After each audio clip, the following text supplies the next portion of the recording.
how did you feel, immediately when I told you were gonna have to do like a camcorded, like on your own time first round interview? Like I said, it's a lot more personal in that sense, to where like, even if it was for somebody else or whoever the job is for, you're sending them something to where like they can actually see like who I am, instead of just like basing it off of like my resume or anything like that, or even if like a recommendation, they can see my demeanor in person and how I act like through the video and stuff like that. So I mean, it was definitely a good experience, even though it was weird at first, but once I got to the end of it and kind of understood the process of it and everything like that, and like what was behind it, it was like definitely a way better thing that I could have done than just, sending my resume around and stuff like that. I always tell people, it can be awkward trying to talk to your camera in a silent room locked by yourself, but just, try your best to act as you would, on a Zoom interview or a Teams interview with the hiring manager.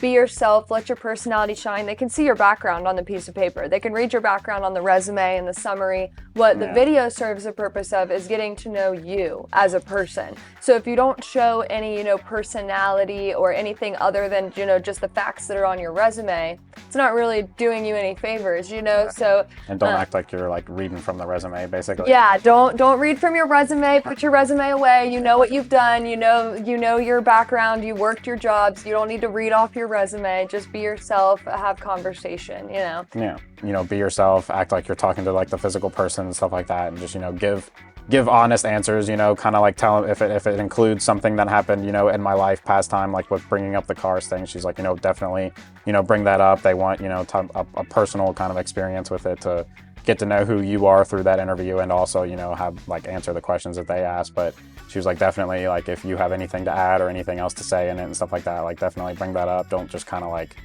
answer the question and be done type of thing. Like give like a direct answer, if you need to explain it, or if you want to explain an answer, go into explaining it in a way and stuff like that. But yeah, it definitely helped to have that. I think that definitely helped in the long run. And a lot of the advice that you gave me as well, being personal and stuff like that definitely helped, because when I went into the in-person interview, it was almost like basically redoing the video interview in a sense, just in person with them.